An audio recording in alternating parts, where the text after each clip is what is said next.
예수님께서 십자가에 못 박혀 죽으셨지요. 그리고 그 예수님의 곁에 섰던 수많은 사람들이 떠났습니다. 예수님을 사랑한다고 고백했던, 예수님을 떠나지 않겠다고 장담했던 베드로까지 예수님을 3번이나 부인하고 저주하면서 그의 곁을 떠나갔습니다. 예수님이 십자가로 나아가는 그 모습을 바라보았던 사람들의 심정이 어떠했을까요? 그들이 바라봤던 예수님은 참 구원자, 이 세상의 정치적인 왕으로서, 경제적인 왕으로서 다윗과 솔로몬과 같은 전 세계를 통치할 왕권을 가지고 이 나라를 다스려야 할 그런 구원자로 바라보았던 모든 사람들, 그 왕이신 예수님은 모든 세상을 통치할 권세자로 나아간 것이 아니라 흉악한 죄인들이 짊어져야 할 십자가의 길로 나가는 것을 본 그 사람들의 마음이 어떠했을까요? 모두가 다 실망하고 좌절하고 그런 절망감 속에 포기하는 마음으로 주님의 곁을 하나둘씩 떠나가지 않았을까를 생각해 봅니다. 오늘 이 여인들이 예수님의 곁에 머물러 있는데요. 그러면서 예수님이 부활하신 사건을, 부활의 증인된 삶을 살아가는데요.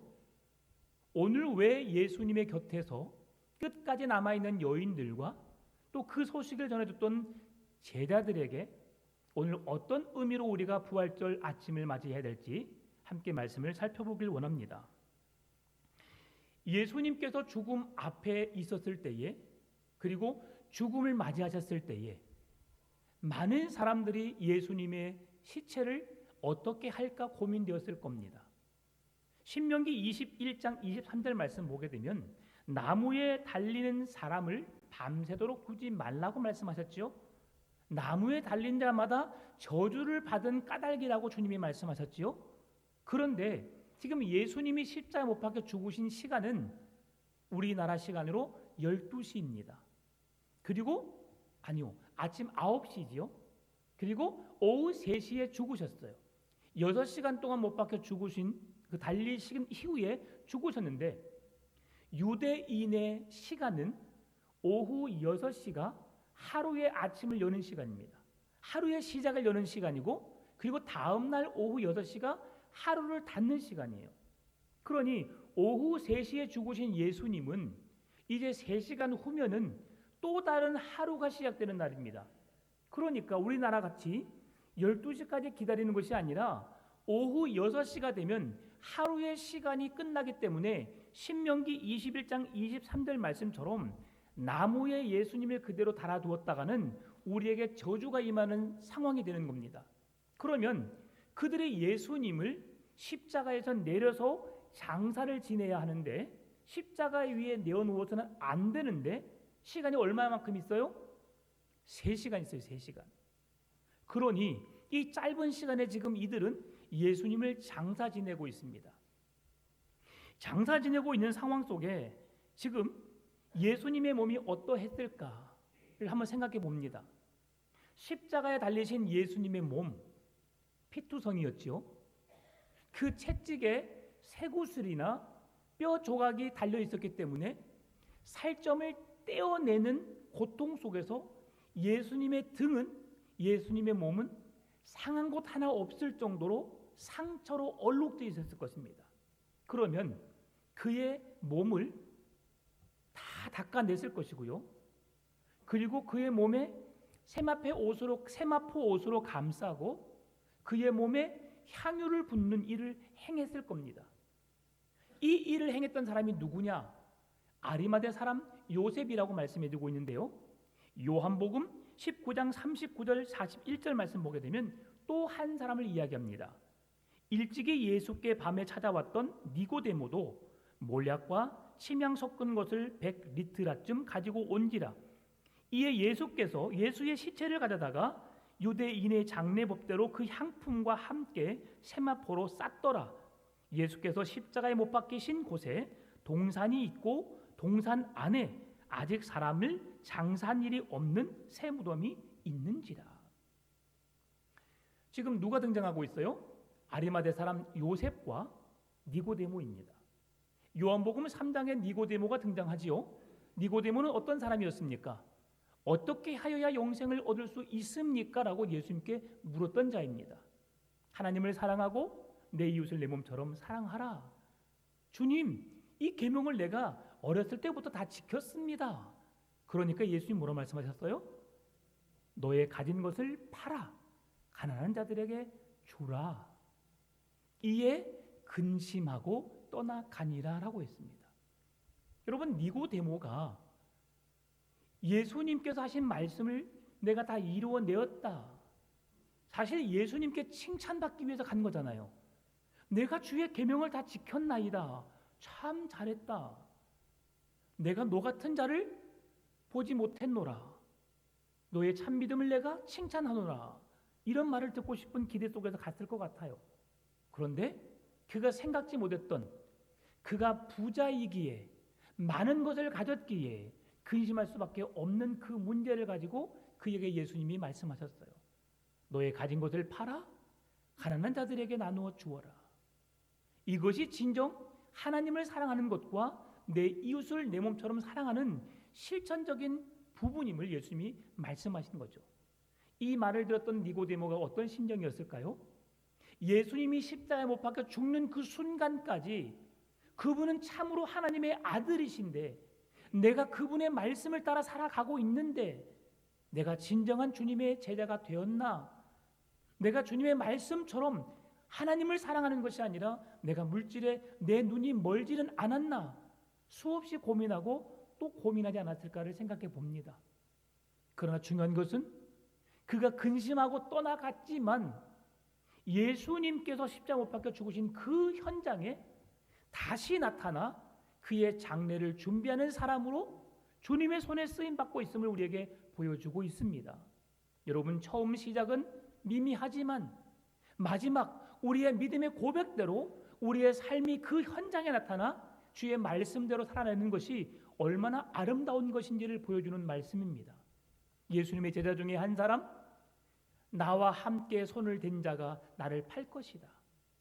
제자들은 그가 누구인지 찾기만, 누구일까에 대한 관심만 있었고요. 예수님이 십자가에 못 박혀 죽는다는 생각에 대해서는 전혀 관심이 없었습니다. 그리고 이 중에 나를 팔 자라, 나와 함께 음식에 손대는 자가 나를 팔 것이다 말씀하니까 주님, 모두가 다 주님을 버린다 할지라도 저는 주님을 버리지 않겠습니다. 장담했던 베드로가 예수님을 3번이나 부인하고 저주하면서 그의 곁을 떠나갔습니다. 예수님이 함께 3년 동안 있었던 제자들도 그 곁을 떠나갔지요. 그런데 그 가운데 주님을 근심했던, 가난한 자들에게 나눠주라는 말씀에 근심했던 그 니고데모가 오늘 주님의 장례를 치르는 그 귀한 일에 쓰임받고 있다는 사실이죠. 근데 여기서 우리가 주목해 볼 게 뭐냐면 남자들은 조금 섬세하지 못하다는 것을 볼 수 있어요. 그런데 시간적인 촉박이 있었지요. 그래서 3시간 동안 장례를 준비해야 되기 때문에 그 곁에 섰던 여인들이 예수님의 장례 준비를 다 지켜보았고요. 그리고 예수님이 어디에 그 시신을 두는지조차도 다 지켜보았습니다. 그 모든 것을 목격한 사람이 누구예요? 여성들입니다. 여성들은 위대합니다. 남성분들이요, 여성분들을 존중하시기 바랍니다. 예수님의 부활의 첫 목격자가 바로 이 여성들이고 그 말씀을 끝까지 믿었던 자들도 이 여성들입니다.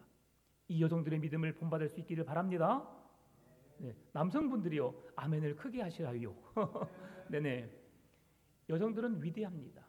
존중받아 마땅하지요. 그렇게 이 여성들이 이제 예수님의 십자가에 못 박혀 죽으시고 장사지는 그 모습 속에서 여성들이 기다리는 것은 한 가지였습니다. 부활절 이후에 안식 후 첫날 예수님이 살아나신다는 약속의 말씀을 듣고 예수님의 장례 행렬에 마지막 향품을 부어드리기 위해서 예수님을 찾아갑니다. 그러는 가운데 이 여인들이 걱정하는 것은 어떻게 무덤의 문을 열 수 있을까? 예수님 죽으신 그 무덤에 여인들이 찾아갔지요. 그런데 그 여인들이 찾아간 무덤이 어떻게 되었습니까? 무덤이 열려 있었어요. 오늘 우리 본문을 통해서 우리에게 주는 부활의 첫 번째 증거는 빈 무덤입니다. 예수님이 죽음, 사망의 권세를 깨뜨리시고 다시 살아났다는 첫 번째 증거가 뭐라고요? 빈 무덤이라는 겁니다. 여러분, 빈 무덤 사진 한번 보겠습니다. 자, 저렇게 생겼어요. 저렇게 자연적인 돌을 파서 그 돌 속에 시신을 넣고 저 돌로 막았습니다. 저 돌이 얼마나 클까요? 사진에 보니까 이만해 보이죠? 그런데 고대 학자들의 역사적인 그 진술을 보게 되면 저 무덤에 사람이 서서 들어갔답니다. 그러면 제가 176.6입니다. 네, 반올림에서 167이라고 생각하면 176.6이죠. 제가 177이라고 생각해 보면 구두까지 신었으니까 제가 몇 센치예요? 지금 180kg 서 있습니다. 그러면 180이 서서 들어가려면 185 정도 될까요? 그 문이? 불편했겠죠. 최소한 2m라고 잡고, 그러면 저 좀 돌문의 높이가 한 2m라고 생각해 볼 수 있습니다. 그러면 저 돌의 크기가 얼마나 할까요? 2m 20? 아니겠죠. 저 무덤 문을 확실하게 닫아야 되니까 더 훨씬 크겠지요. 최소한 3m 되지 않을까. 그러면 지금 저 그림에 보이는 것처럼 돌이 매우 큽니다. 성인 남성 두세 명이 모여서도 돌을 쉽게 움직일 수 없을 만큼의 무게라고 역사학자들이 말합니다. 그리고 보시면 알겠지만 저 돌무덤을 밀게 되면 밑에 홈이 파져 있죠. 밑으로 기울였기 때문에 그 속으로 들어가게 되면 저 돌을 들어 올린다는 것은 사람의 힘으로 거의 불가능하고, 만약에 사람이 두셋이 아니라 대여섯 명, 10명 정도가 힘을 합해서 돌을 움직이면 조금 움직여질 수 있는 그런 상황입니다. 그러니 무덤을 옮기는 게 쉽지 않죠. 지금 여인들이 그 무덤을 찾아가는데 무덤을 찾아간 여인들이 발견한 저 빈 무덤을 보고 여인들이 깜짝 놀랍니다. 그리고 그 빈 무덤에 들어가는데 예수님의 시체가 보이지 않아요. 그리고 근심하여 있는 상황 속에 두 천사를 만나게 되고 두 천사가 그들에게 나타나게 되죠. 여러분, 이 상황에서 마가가 말씀합니다. 마가복음 16장 4절, 눈을 들어 본즉 벌써 돌이 굴려져 있는데 그 돌이 심히 크더라. 이 상황에서 그 무덤 문을 닫고 있었던 상황을 마태가 이야기하는데, 마태복음 27장 66절, 그들이 경비병과 함께 가서 돌을 인봉하고 무덤을 굳게 지키니라. 종교 지도자들, 대제사장, 서기관, 바리새인들이 경비들을 시켜서 예수님의 무덤을 지키게 했다.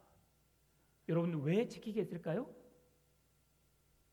왜 지키게 했을까요? 예수님이 하신 말씀을 그들은 귀를 기울이고 있었던 거예요. 그들이 그 말씀을 믿지는 않았지만 예수님께서 하신 말씀에 귀는 기울이고 있었다는 사실이죠. 그래서 예수님이 죽음을 이기시고 부활하신다는 사실을 말씀하셔서 그 말씀을 들었기 때문에 혹 누군가가 예수님의 시체를 훔쳐다가 예수님이 부활하셨다는 그 말씀을 이루기 위해서 누군가가 시체를 훔쳐갈 수 있으니까 그 일을 막기 위해서 경비병들을 무덤 문 앞에 지키게 한 거예요. 그런데 여러분, 무덤이 비어 있습니다. 그렇게 큰 돌이 가리고 있고 경비병들이 막고 있던 그 무덤이 비어 있는 거예요. 열려 있는 거예요. 이 빈 무덤은 예수님께서 육체적으로 부활하셨다는, 살아나셨다는 확실한 증거가 되는 첫 번째 증거가 됨을 오늘 말씀해 주고 있습니다. 따라서 이 부활은 십자가의 죽음이 한 의인의 억울한 죽음이 아니라, 실패한 혁명가의 죽음이 아니라, 온 세상을 구원하시기 위해서 이 땅에 가져온 하나님 나라를 이루시기 위한 어린 양의 죽음이, 사망이 그를 지배하지 못하고 죽음을 승리로 이끄시는 예수님의 부활을 알리는 첫 번째 소식이라는 사실을 여러분 마음속 깊이 새기시기 바랍니다. 부활 신앙을 가진 우리들 절대 주눅들지 말아야 합니다. 예수 그리스도께서 사망 권세를 이기시고 다시 사신 부활의 역사적인 사건, 그것은 빈 무덤이 첫 번째 우리에게 보여주고 있다는 사실을 기억하십시다. 두 번째로 오늘 본문이 우리에게 주는 부활의 두 번째 증거는 천사들의 증언입니다. 여인들은 빈 무덤을 향해 들어갔습니다. 그 무덤 안에는 예수님의 시신이 있지 않았습니다. 시신이 없는 것만으로 예수님의 부활을 입증할 수는 없는 일이지요. 그러나 천사들이 지금 이 여인들에게, 망연자실하고 있는 이 여인들에게 나타나셔서 예수님은 죽은 자 가운데서 왜 찾고 있느냐, 예수님은 여기 계시지 않고 살아나셨느니라고 천사들이 예수님의 부활을 그대로 증언해 주었다는 사실이죠. 여러분, 죽은 예수는 그곳에 있지 않았습니다. 왜 그렇습니까? 죽음이 예수님을 가둘 수 없었기 때문이죠. 두 사람이 예수님의 부활을 확정적으로 선언합니다. 오늘 본문의 5절 6절이죠. 여자들이 두려워 얼굴을 땅에 대니 두 사람이 이르되 어찌하여 살아있는 자를 죽은 자 가운데서 찾느냐? 여기 계시지 않고 살아나셨느니라. 갈릴리에 계실 때에 너희에게 어떻게 말씀하셨는지를 기억하라. 아멘. 주님은 여기 계시지 않고 살아나신 줄 믿으시기 바랍니다. 그러면 갈릴리에서 무슨 말씀을 하셨을까? 여인들에게 갈릴리에서 하신 말씀, 누가복음 9장 22절입니다. 이르시되 인자가 많은 고난을 받고 장로들과 대제사장들과 서기관들에게 버림받아 죽임을 당하고 제3일에 살아나야 하리라. 지금 되어진 일들, 앞으로 되어질 일들을 주님께서 이 여인들에게 분명히 말씀하셨어요. 여인들에게뿐 아니라 제자들에게도 3번씩이나 죽음 가운데 머물지 않고 다시 살아날 것에 대한 예수님의 십자가의 죽으심에 대한 이야기를 분명히 하셨어요. 그런데 그 여인들은 그 말씀을 기억하지 못한 거죠. 그래도 천사가 그 말씀을 다시 들려줍니다. 오늘 본문의 7절입니다. 이르시기를 인자가 죄인의 손에 넘겨져 십자가에 못 박히고 제3일에 다시 살아나야 하리라 하셨느니라. 누가 예수님의 부활을 증언해주고 있어요? 두 천사가. 예수님이 확실히 죽음 가운데 머물러 있지 않고 다시 살아나셨음을 두 천사가 이야기해주고 있는 겁니다. 오늘 본문이 우리에게 주는 부활의 세 번째 증거는 예수님의 말씀입니다. 베드로가 주는 그리스도시요 살아계신 하나님의 아들입니다라고 마태복음 16장 16절에서 신앙 고백을 했죠. 그 이후에 예수님께서 내가 십자가에 못 박혀 죽어야 하리라.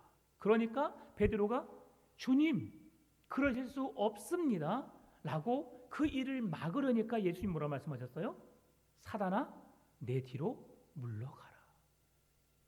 바요나 시몬아 네가 복이 있도다. 주는 그리스도시요 살아계신 하나님의 아들이라고 고백했던 베드로의 고백 속에 네가 복이 있도다. 내가 너에게 교회를 세우겠다. 반석 위에 교회를 세우겠다.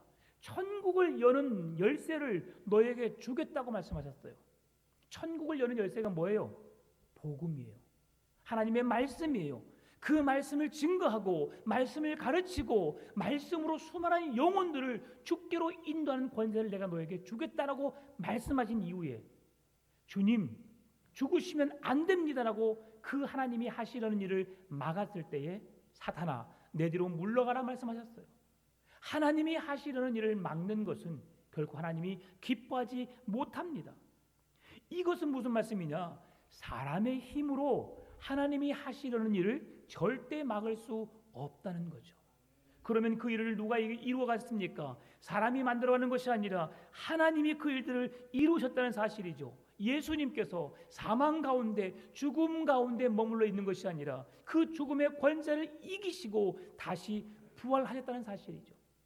오늘 새벽 아침에 우리가 나사로에 대한 말씀을 들었습니다. 나사로가 죽은 지 나흘 만에 사람의 힘으로 사람의 능력으로 그 영들이 돌아다니다가 3일째 되는 날까지 돌아다니다가 그 시체에게로 돌아오면 그 사람이 살 수 있는 최고의 기한이 3일이거든요. 그래서 예수님은 일부러 나사로가 죽은 지 나흘 만에 그의 곁으로 가신 거죠. 왜요? 사람이 이제 어떻게 해볼 수 없는 상황인데 하나님의 아들이신 구원자이신 메시아이신 내가 사람의 생명을 죽이기도 하고 살리기도 하는 능력이 내게 있다는 것을 보여주시기 위함이죠.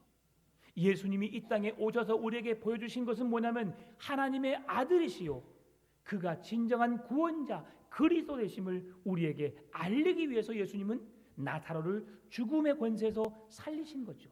그러면서 그들에게 온전한 믿음이 무엇인지를 보여주었죠. 나는 부활이요 생명이니 나를 믿는 자는 죽어도 살겠고 무릇 살아서 나를 믿는 자는 영원히 죽지 아니하리니 이것을 네가 믿느냐? 여러분 믿으십니까? 이것을 믿느냐? 주여 내가 믿습니다. 주는 그리스도시요 하나님의 아들이심을 내가 믿나이다. 요한복음 11장 26절 27절에서 이렇게 말씀해 주고 있어요. 여러분 주 예수 그리스도가 우리의 사망의 권세를 깨뜨리시고 죽음을 이기시고 부활하신 3일 만에 다시 살아나신 그 주님 구원자 되심을 믿으시기 바랍니다. 그 주님을 그 사실을 누가 증거했다고요? 예수님이 직접 그 사실을 우리에게 말씀하셨다고요. 내가 죽은 지 3일 만에 다시 살아나야 하리라. 오늘 부활 아침에 여인들이 예수님을 찾아갔고 부활하신 예수님을 지금은 만나지 못했지만 그 부활하신 예수님을 볼 수 있었던 확실한 증거를 보게 되었습니다. 첫 번째는 빈 무덤이었죠. 두 번째는 천사들의 말씀이었습니다. 그런데 천사들의 말을 듣고 우리가 생각해 볼 수 있는 한 가지가 뭐냐면 여인들은 그 말씀을 기억하지 못했다는 거죠.